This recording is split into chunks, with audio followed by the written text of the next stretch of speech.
What's up, guys? It's Ryan with the MXG and AOMC channels once again, and I'm back to show you guys a 2023 model. It's the right there, the 2023 KTM 250 XCW. Let's take a look.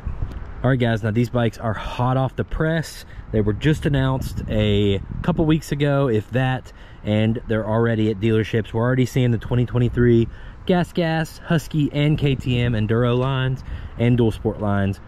What's an Enduro or dual sport? That's the XCW or the EXC. So to clear up any confusion, these 2023s are not the new generation we've been waiting on. This bike is similar to a 2022, 2021, 2020, or 2019 XC or SX. So this will be the last year of this generation in the XCW. How do we know that? Well, it's always a year behind the SX and XC, and KTM also clues it off with this orange frame, which I absolutely love. You will only find the orange frame on either a factory edition or the last year of that generation on the base model.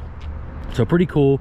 Lots of orange this year, orange frame, orange side plates, and then threw in just a little homage to the 90s with this purple. And it's not a straight purple, it's a gradient purple right here. It gets darker as it goes back.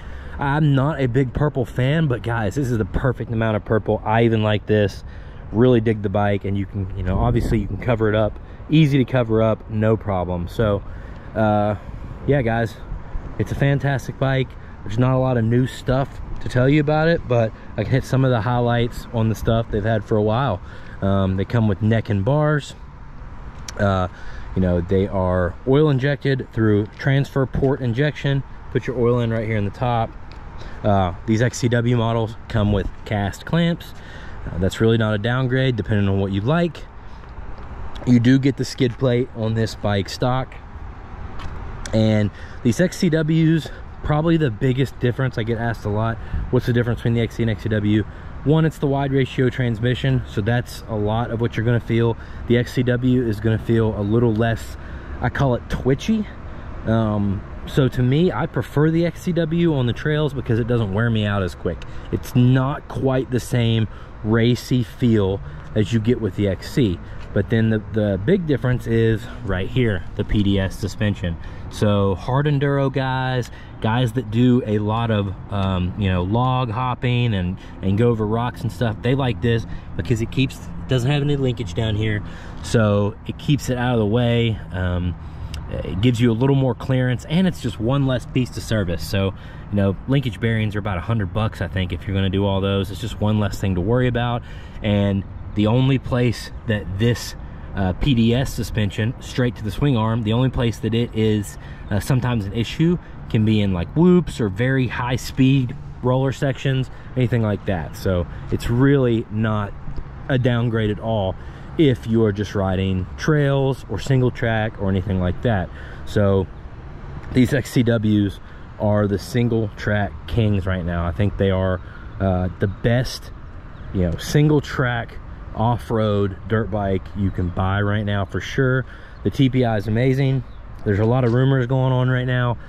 The XCWs are TPI for this year. The new XCs and SXs are going to be TBI. B as in boy, that's throttle body injection.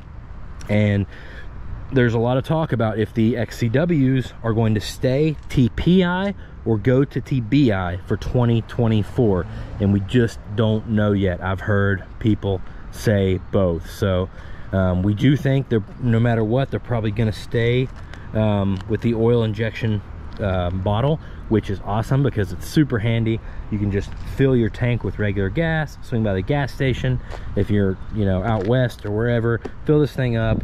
You fill up this oil bottle, it's going to last you, I don't know, 3, 4, 5 tanks of gas, whatever. It's just handy as can be. So this is the 250 XCW for where I'm at, the region I'm at in Appalachia. It's just really hills and ravines and very tight technical single track everywhere. We prefer the 300 XCW here most of the time, or the 300 XC, depending on whatever you want.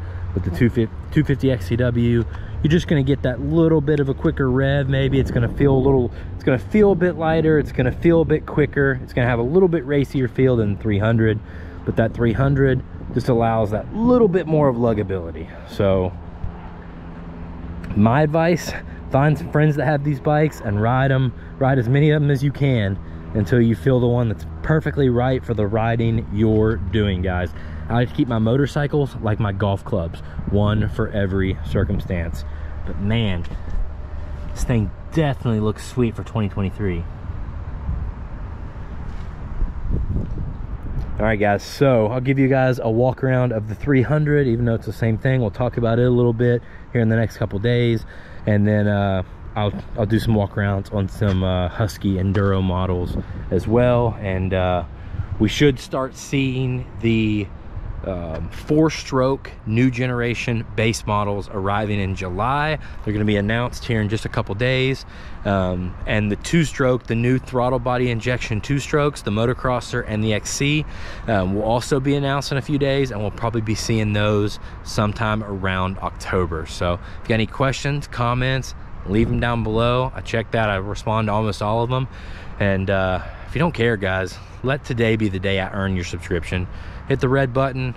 If you already hit the red button, then you can hit the bell. If you've already hit the red button and you've hit the bell, then hit the blue join button, man. Let's link up. All right, don't forget to use AOMC.mx for all your parts and accessories needs. The link is down below. You support AOMC, you're supporting this channel. Thanks so much. I'll see you in the next one.